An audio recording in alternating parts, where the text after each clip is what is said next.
Property sector में investment ना होने की बहुत बड़ी वजह प्रॉपर्टी पर लगे हुए टैक्सेस नहीं है, बल्कि प्रॉपर्टी बेचते वक्त जो आप प्रॉफिट अर्न करते हैं उसके ऊपर जो 15% टैक्स लगा है वो सबसे बड़ी प्रॉब्लम है। ज़्यादातर लोगों को ये नहीं समझ आ रही कि ये हो क्या रहा है, लेकिन जो इन्वेस्टर्स आते हैं जो कि प्रॉपर्टी में इन्वेस्ट करते थे और फिर उसके बाद उसको सेल आउट करके उस पर प्रॉफिट अर्न करते थे, उस टैक्स की वजह से जो है वो उनकी इन्वेस्टमेंट रुक चुकी है और इसी वजह से पूरे का पूरा प्रॉपर्टी सेक्टर जो है वो इफेक्ट हो रहा है। हालांकि जो प्रॉपर्टी के ऊपर टैक्सेस हैं उसमें जो मेजर टैक्सेस हैं प्रॉपर्टी के परचेज और सेल से रिलेटेड जो है, जिसको 236K और 236C का एडवांस टैक्स कहते हैं, ये दोनों टैक्सेस तो एडजस्टेबल हैं, इनको लोग एडजस्ट भी कर लेते हैं, लेकिन वो जो 15% टैक्स लग चुका हुआ है वो मेन इशू है। वो मैं आज आपको बताऊंगा कि वो टैक्स कौन सा है, वो कैसे कैलकुलेट होता है, किस प्रॉपर्टी पे वो देना पड़ता है, किस प्रॉपर्टी पे नहीं देना पड़ता, ये टैक्स कौन देगा कौन नहीं देगा, ये तमाम तफसीलात मैं आज आपको इस वीडियो में बताऊंगा। अपनी वीडियो शुरू करने से पहले मैं आपसे रिक्वेस्ट करूंगा मेरे फेसबुक पेज को लाइक करें, यूट्यूब चैनल को सब्सक्राइब करें,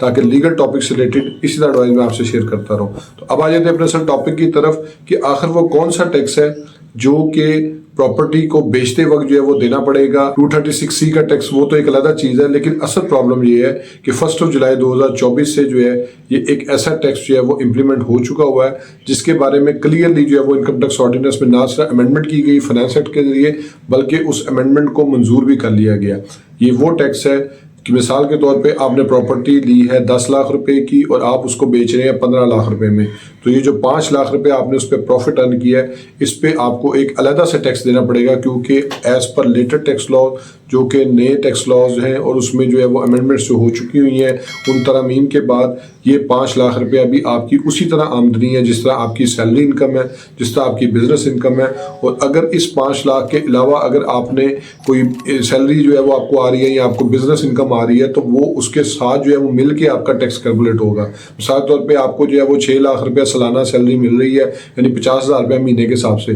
तो आपका जीरो टैक्स है, आपने कोई टैक्स नहीं देना सैलरी के ऊपर। लेकिन जैसे ही ये 5 लाख रुपए इसमें ऐड होगा तो 11 लाख रुपया जो है वो टोटल अमाउंट बन जाएगी। तो फिर इस 11 लाख के ऊपर आपको जो है ना वो नॉर्मल टैक्स रजीम के मुताबिक जो बिजनेस स्लैब्स है उसके अकॉर्डिंगली आपको जो है वो टैक्स पे करना पड़ेगा। अब ये 15% तो टैक्स सिर्फ उस बंदे के लिए है जो शख्स फाइलर है, यानी कि अगर एक फाइलर प्रॉपर्टी लेता है और फाइलर प्रॉपर्टी को सेल करता है तो उसका जो प्रॉफिट है वो 15% उसको उसके ऊपर जो है ना वो टैक्स देना पड़ेगा। लेकिन इसमें एक एडजस्टमेंट होगी कि जो उसने प्रॉपर्टी बेचते वक्त या खरीदते वक्त उसने जो टैक्स पे किया होगा वो इसमें से माइनस हो जाएगा, जो उसका टैक्स बनेगा वो सिर्फ उसने देना होगा, टोटल उसने नहीं देना होगा। लेकिन अगर एक शख्स फाइलर ही नहीं है तो उसका टैक्स जो है वो उससे 3-4 गुना ज़्यादा है। वो इस तरह से, क्योंकि उसको जो है वो नॉर्मल टैक्स के मुताबिक जो एक बिजनेस स्लैब होती है कि उसको भी जिस तरह 6 लाख रुपए प्रॉफिट तक तो जीरो टैक्स होगा उसका, लेकिन वो भी सिर्फ उस सूरत में कि अगर उसकी कोई और सोर्स ऑफ इनकम नहीं है। अगर वो साथ कोई और सोर्स ऑफ इनकम ले रहा है तो फिर उसमें वो सारा टोटल जो है वो टैक्स टोटल अमाउंट के ऊपर कैलकुलेट होगा। अब ये टैक्स जो है वो सिर्फ और सिर्फ उसी सूरत में देना पड़ता है कि अगर आपने ये प्रॉपर्टी जो है 1 जुलाई 2024 के बाद ख़रीदी है तो उसके ऊपर आपको ये लाजमी टैक्स देना पड़ेगा। यानी जितने भी लोग हैं उन्होंने अगर प्रॉपर्टी 1 जुलाई 2024 के बाद ख़रीदी है, वो किसी ने भी ख़रीदी है, उस सब को जो है वो जब मर्जी बेचें, वो साल बाद बेचें, वो 2 साल बाद बेचें, वो 10 साल बाद बेचें, उनको ये टैक्स जो है वो देना ही पड़ेगा। और जितना उनको प्रॉफिट होगा, ये तो मैंने 5 लाख की आपको एक मिसाल दी है, सिर्फ जितना मर्जी उनके ऊपर प्रॉफिट होगा, यानी किसी ने आज 10 लाख की प्रॉपर्टी ली थी 1 जुलाई 2024 को और 2030 में वो उसको 1 करोड़ रुपए में बेच रहा है, तो वो 90 लाख रुपया जो है वो उसके ऊपर उसको 15% टैक्स देना पड़ेगा। और इस बारे में भी अभी हतमी नहीं कहा जा सकता कि ये परसेंटेज भी 15% ही रहेगी, हो सकता है ये 20% पे चली जाए, 25% पे चली जाए, या ये उसमें कुछ इस तरह का स्केड्यूल बीच में अनाउंस कर दें कि अगर 10 साल बाद प्रॉपर्टी बेची जा रही है उसमें जो है वो अमाउंट ऑफ प्रॉफिट बहुत ज़्यादा हो चुकी होगी, तो उसका अगर वो मिसाल तौर पर करोड़ के पीछे तो 15 लाख रुपया उसको जो है वो सीधा सीधा टैक्स में जाएगा,